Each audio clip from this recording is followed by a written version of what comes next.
Seperti mana yang kita lihat pada kedatangan akhbar tersebut, isu keganasan rumah tangga yang semakin meningkat disebabkan oleh pelbagai punca perbalahan antara pasangan dan ada antara mereka yang sudah bertelagah lama. Isu ini tidak seharusnya timbul sekiranya manusia memahami maksud falsafah dan mempraktikkannya dalam kehidupan. Selari dengan maksud falsafah iaitu love of wisdom atau cinta terhadap kebijaksanaan atau kearifan, pasangan seharusnya bijak menggunakan akal fikiran untuk menyelesaikan konflik yang terdapat dalam rumah tangga. Mereka seharusnya berfikir secara mendalam mengenai kepincangan atau punca kepada berlakunya konflik antara mereka supaya mereka jelas akan tindakan yang perlu diambil untuk menyelesaikan konflik tersebut dengan bijak. Seperti yang kita ketahui, keganasan rumah tangga tidak asing lagi didengari dalam kalangan masyarakat.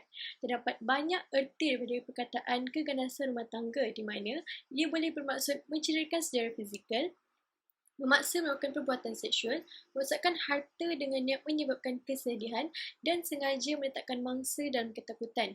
Apabila perkara tersebut berlaku, mangsa atau peguam mangsa boleh memohon Perintah Pelindungan Kecemasan atau EPO pada bila-bila masa yang tertakrif keganasan rumah tangga di bawah Seksyen 2 Akta 521.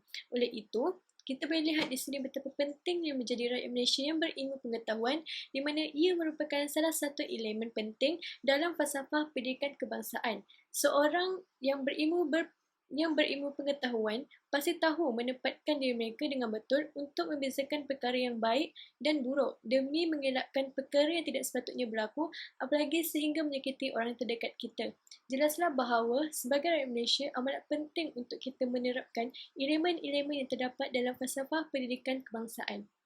Kes keganasan rumah tangga telah mencatatkan peningkatan susulan Perintah Kawalan Pergerakan yang dilaksanakan oleh kerajaan. Peningkatan kes ini boleh mengancam keharmonian institusi kekeluargaan di negara kita. Sikap majoriti bapa atau suami yang memukul serta mendera isteri dan anak-anak serta memaksa mereka melakukan sesuatu pekerjaan di luar kemampuan mereka merupakan fenomena yang amat menyedihkan.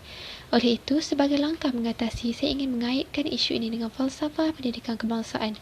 Falsafah pendidikan kebangsaan bertujuan untuk melahirkan individu yang seimbang dan harmoni dari sudut rohani, emosi, intelek dan jasmani. Melalui penerapan falsafah ini, ia mampu melahirkan individu yang berakhlak mulia serta memiliki sasar yang seimbang dan sepadu agar dapat memberi kemakmuran kepada keluarga dan masyarakat.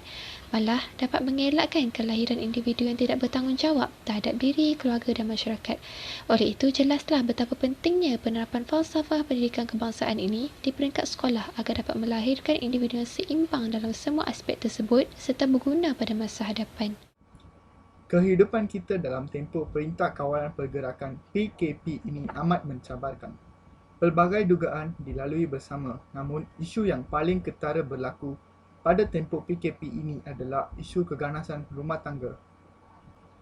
Berdasarkan keratan akhbar tersebut, walaupun bilangan kes yang dilaporkan berkurangan sedikit, namun jumlah kes ini masih dianggap tinggi lagi. Jadi, isu ini harus dibendung dengan menitikberatkan falsafah pendidikan kebangsaan dalam kehidupan rumah tangga.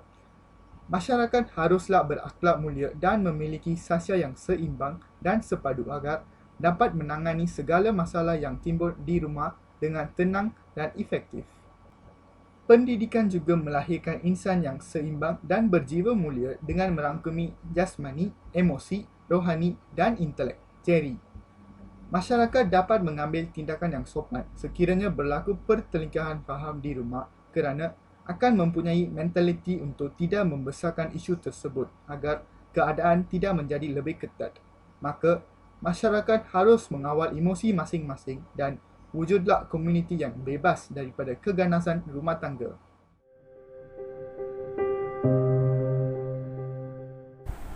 Hai, Assalamualaikum. Isu keganasan rumah tangga mengalami peningkatan sejak Perintah Kawalan Pergerakan diisytiharkan akibat coronavirus.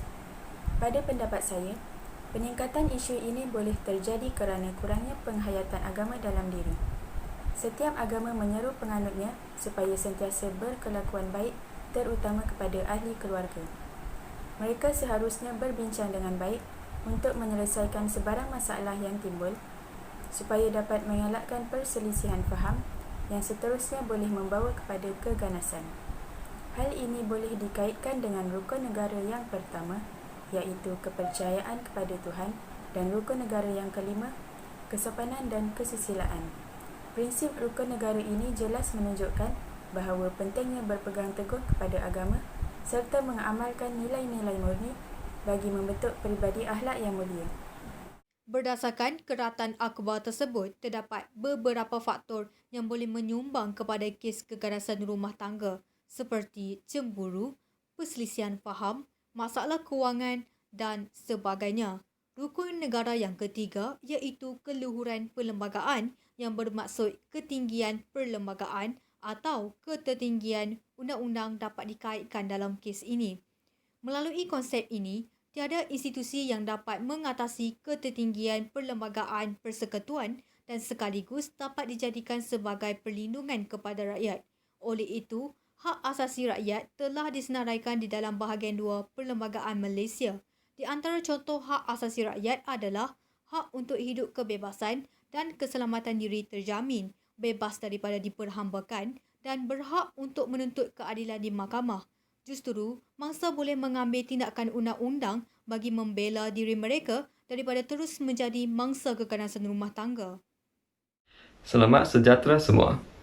Pada zaman sekarang, keganasan rumah tangga merupakan antara isu yang amat serius dalam masyarakat kita. Menurut keratan akhbar tersebut, terdapat pengurangan kes keganasan rumah tangga yang dilaporkan sepanjang tempoh PKP dan ianya mungkin berpunca daripada kesusahan mangsa untuk meminta pertolongan dalam tempoh tersebut.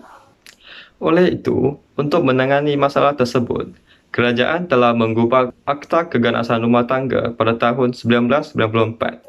Dengan adanya akta tersebut, keganasan rumah tangga kini merupakan satu jenayah di bawah kanun keseksaan. Jadi, selari dengan rukun negara keempat iaitu kedaulatan undang-undang, ini adalah tanggungjawab semua rakyat Malaysia untuk mematuhi undang-undang yang telah digubal oleh kerajaan. Sekian, terima kasih. Menurut keratan akhbar tersebut, isu yang paling sensitif yang tercetus semasa tempoh Perintah Kawalan Pergerakan adalah isu keganasan rumah tangga yang termasuk isu penderaan pasangan atau ahli keluarga. Daripada kes-kes ini, didapati bahawa kekurangan penerapan prinsip kelima rukun negara iaitu kesopanan dan kesusilaan merupakan salah satu punca untuk berlakunya isu ini. Pada zaman moden ini, masyarakat kini memiliki mentaliti yang materialistik yang menyebabkan mereka tidak mementingkan nilai kemanusiaan, kesejahteraan sosial, akhlak dan juga moraliti sesama ahli keluarga. Jadi, untuk mengatasi isu ini, prinsip kelima rukun negara yang berasaskan dua konsep iaitu kesopanan yang berkisar tentang tingkah laku, manakala kesusilaan yang berkaitan dengan akhlak perlu diajarkan kepada golongan muda. Juga, memang tidak boleh dinafikan bahawa rukun negara merupakan satu falsafah yang harus dipraktikkan oleh setiap individu sama ada muda atau tua demi keamanan dan keharmonian keluarga, masyarakat dan juga negara.